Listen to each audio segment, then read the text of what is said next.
Surprise! SI's in like a month. We had the league finals like a month ago, and then we'll have the world championship like a month from now. We are so deep into this offseason, I forget what year it is. But we still have 4 last chance qualifiers to get through for the 2022 Six Invitational. And you know how I know that's coming up? Because the main Rainbow Six Siege account tweeted a promo for the APAC qualifier playoffs happening this weekend. Credit where credit is due, man. That's really good. Now do it more. I'm not going to stop talking about esports promotion and marketing until we see a serious uptick of tweets like this coming from the main account. Hopefully with more interesting content down the road as well, but still, even though this is a step in the right direction, we really do still need more of this. That's a tangent. Let me clear my head again. So closed quals are coming up. We did open quals a couple of weeks ago, and this is where all of that stuff finally comes to a head, and we send 4 more teams to this year's SI.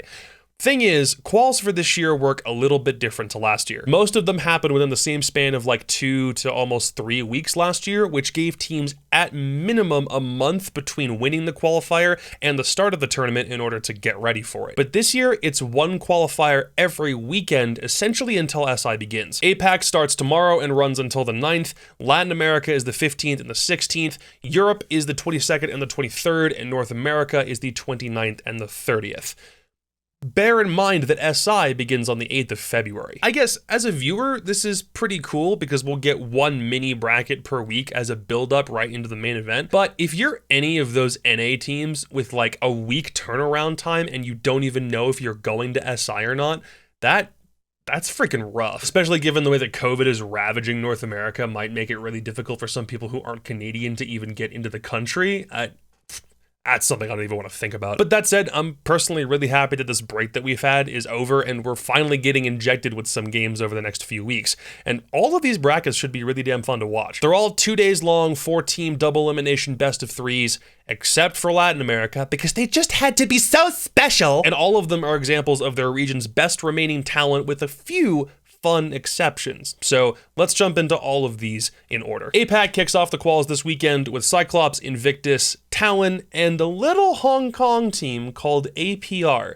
Yeah, an all Hong Kong team now has a 1 in 4 chance of qualifying for Invite, which is a storyline I really love on paper. I think getting to this qualifier also technically makes them the greatest Hong Kong team of all time. Like, this would have been the most prestigious bracket any majority HK team has advanced to, I think, in Siege's history, so that's kind of a cool achievement. They got here by winning the APAC South qualifier. It was kind of a mixed bracket, but they beat Direwolves in the grand final in a best of 3, so I'm curious to see how they can do against other tier 1 teams. Though, do bear in mind that by the time this video comes out, it may be Direwolves playing in APR's place. There's some allegation about some APR players not being of age by the time of the qualifier, so take that part with a grain of salt. Ultimately, I don't think Direwolves would have won the qualifier anyway, but still, it helps to be accurate here. Talon's here because they won the APAC North qualifier. Cyclops had the most SI points of any APAC team below the top 16 that qualified right for SI, so they have an auto-invite for this qualifier, and Knights got invited as well, but they withdrew their spot because of Dino's retirement and Hayward's departure from the team,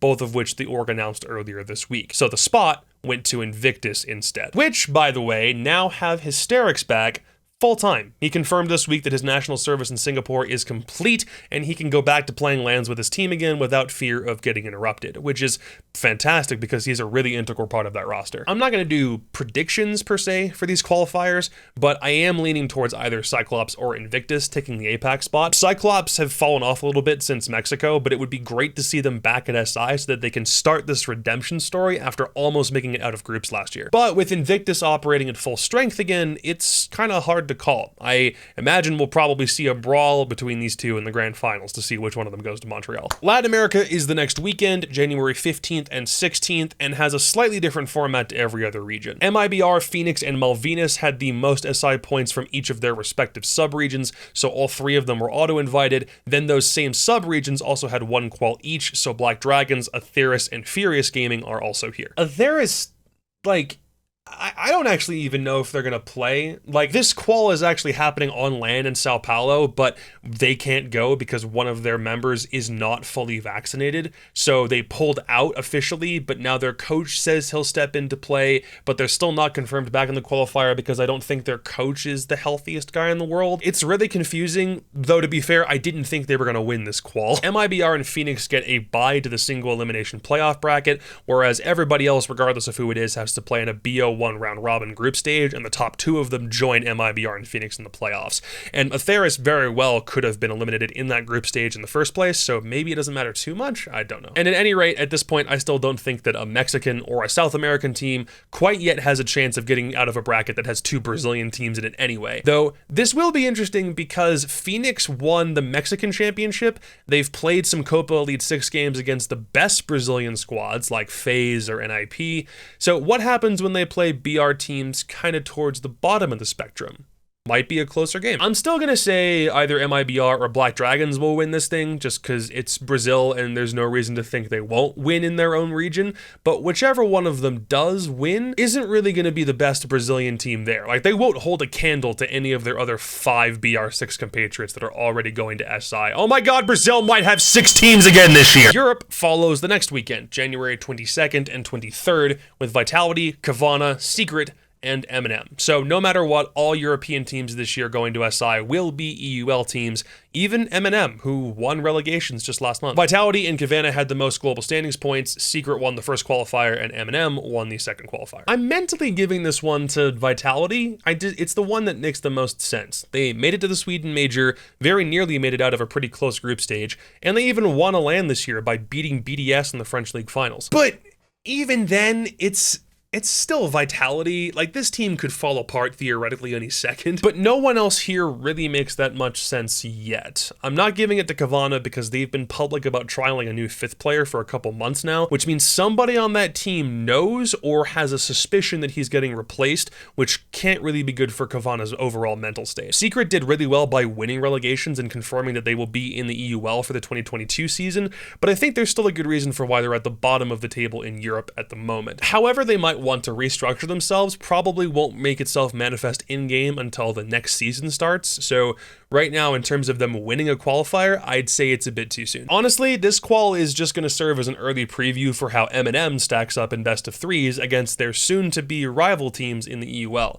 Like, Nello's back in pro play, so he better do good. And we cap off the quals with, who else? North America, running January 29th and 30th with TSM, Mirage, Parabellum, and One Shot LFO. TSM and Mirage had the most SI points, so Parabellum won the first qualifier over One Shot, who then went on to win the second qual. I'll just say this now, between TSM and Parabellum, it's an incredibly hard one to call. Watching an SI without TSM would be kind of heart-wrenching, and the same thing that watching SI without G2 is going to suck. And I really do think TSM can sort out the role problems that they had at the back end of the 2021 season and win this qualifier.